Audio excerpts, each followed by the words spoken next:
Entre las exposiciones que han precedido a la mía, se ha mencionado como una de las cosas novedosas, preocupantes también del proyecto constitucional de la Convención, la circunstancia de que se radique la tutela de los derechos fundamentales en la judicatura de instancia o de primer grado.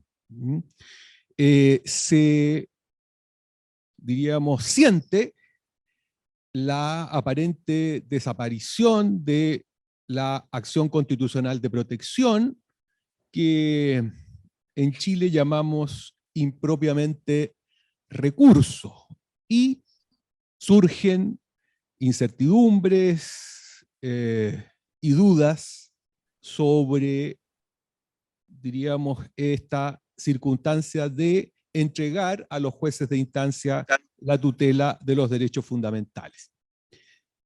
Como en tantos ámbitos de, diríamos, el quehacer jurídico, el derecho del trabajo se adelanta y el derecho procesal del trabajo se adelanta. Es una especie de laboratorio, ¿no es cierto?, en el que se va experimentando, diríamos, técnicas que luego abordan otras disciplinas, ¿no? Y la tutela de los derechos fundamentales en los jueces de la instancia es algo que ya lleva probablemente una década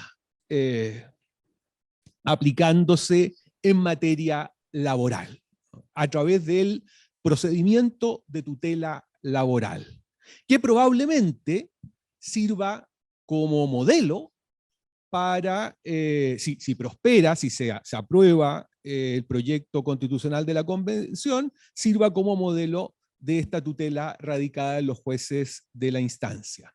Por eso voy a comentar algunos aspectos muy generales del procedimiento de tutela laboral de los derechos fundamentales y hacer un comparado con nuestra acción constitucional de protección para luego hacer algunas conclusiones críticas.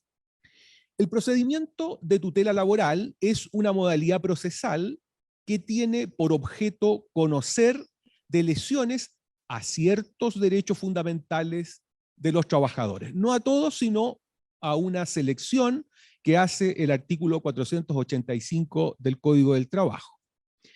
Y en caso que en ese procedimiento jurisdiccional se determine que hubo una lesión de derechos fundamentales, se confirme que hubo una lesión de derechos fundamentales, obtener el cese de la conducta antijurídica y medidas reparatorias.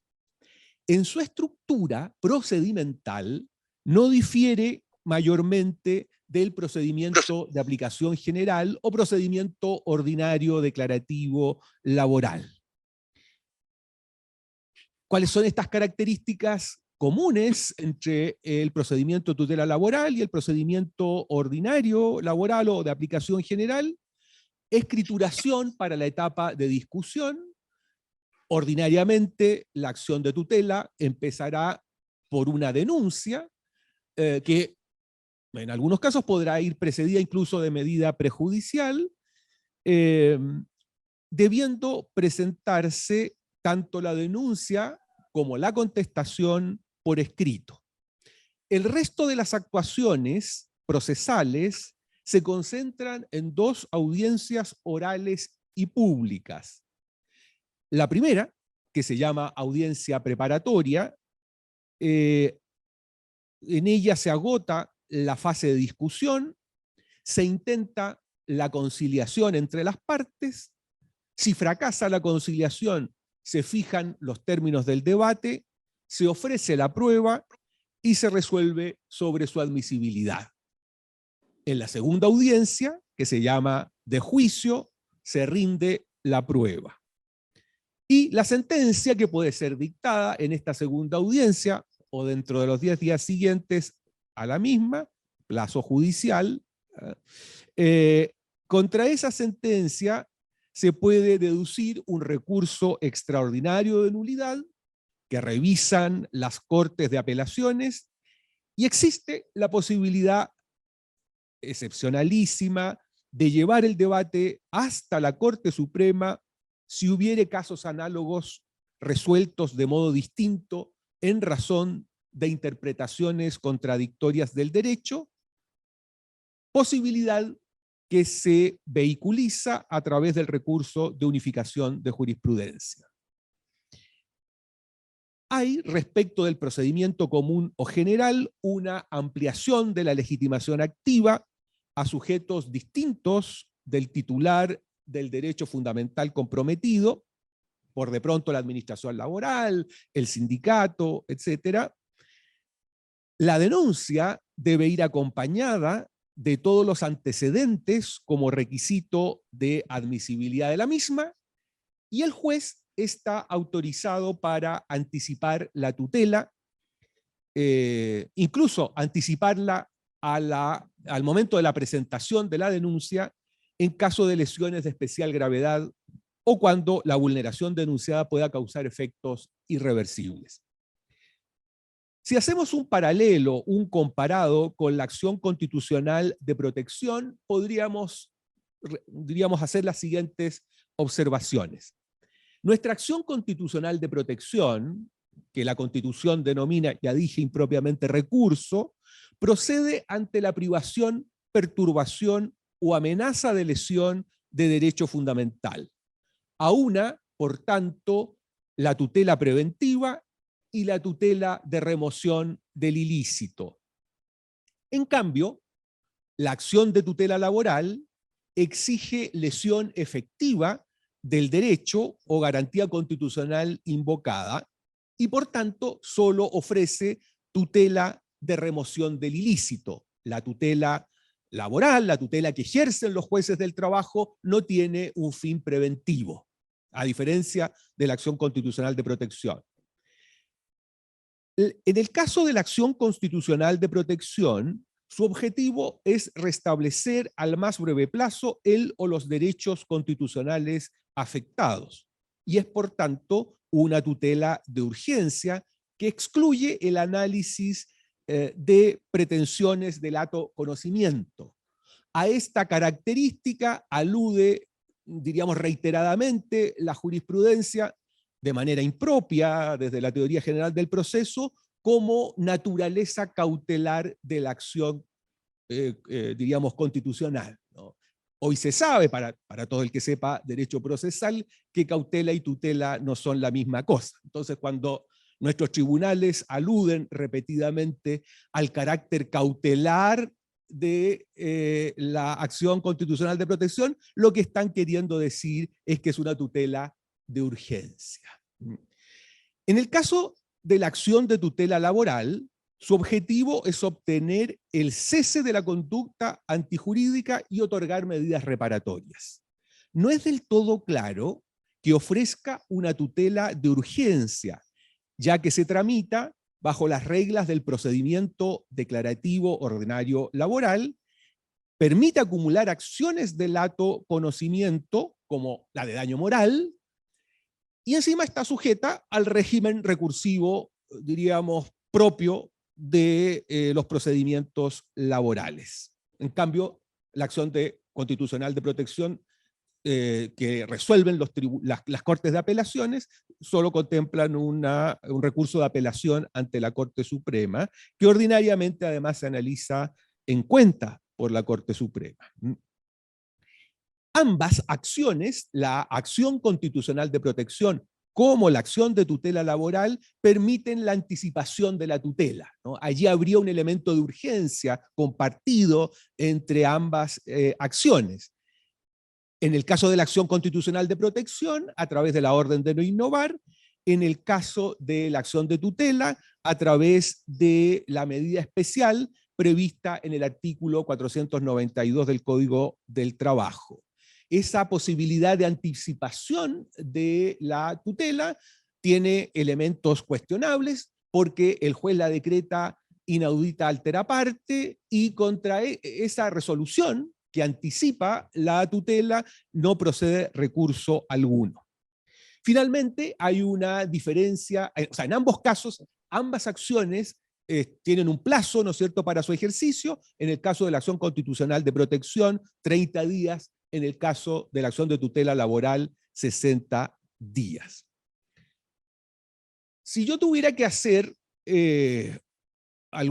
más bien quisiera hacer algunas observaciones críticas, que me temo son compartidas por la acción constitucional de protección y por nuestra acción de tutela laboral. Estoy justamente terminando, ¿no? Pero yo diría que si se radica la tutela de los derechos fundamentales en la judicatura de instancia o en la judicatura de grado, estas críticas que voy a formular se van a acentuar, ¿no? La primera es lo que yo denomino la gran traición de los derechos fundamentales. En lugar de jugar a favor de la protección de los derechos fundamentales, termina esta, diríamos, tutela atentando contra las libertades. Los derechos fundamentales nacen como un mecanismo para proteger a los ciudadanos frente, diríamos, al soberano, sea quien fuere el soberano, ¿no? Pero terminan, por la vía de estas acciones, convirtiéndose corrientemente en la mejor excusa para que el propio soberano, para que el Estado, sobre pretexto de tutelar las libertades y derechos fundamentales, termina entrometiéndose en las libertades de los ciudadanos.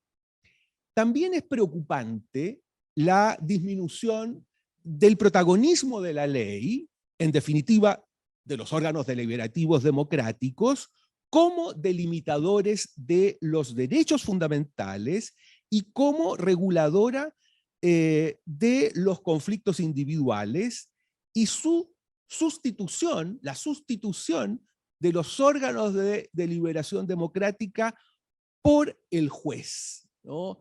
En lugar de ser nuestros representantes, quienes a través de la ley establezcan los límites de los derechos fundamentales, termina siendo la judicatura, la judicatura definiendo el límite de nuestros derechos fundamentales con un notorio déficit de legitimidad democrática.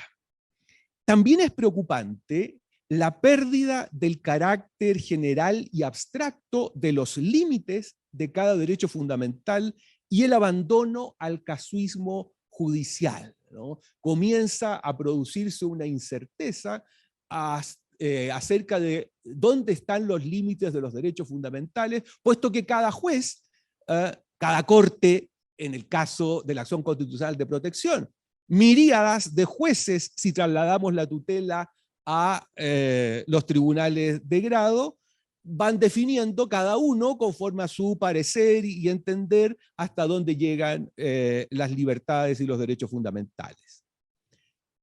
También una disminución de la autonomía privada como fuente legítima de limitación de los derechos fundamentales. Los derechos fundamentales, diríamos, la titularidad y los alcances de la titularidad subjetiva sobre los derechos fundamentales comienza a disolverse y los derechos fundamentales empiezan a convertirse en materia de orden público, ¿no? Una especie de orden público que obviamente va disolviendo la posibilidad de disposición por vía de autonomía individual.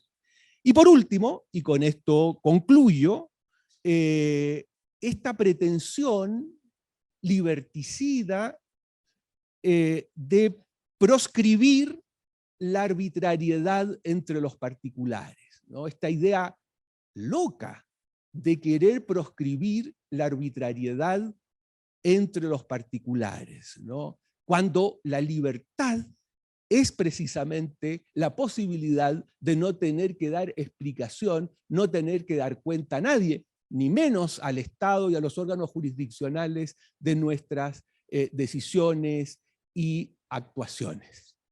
Eso es lo que quería plantear esta tarde. Muchas gracias.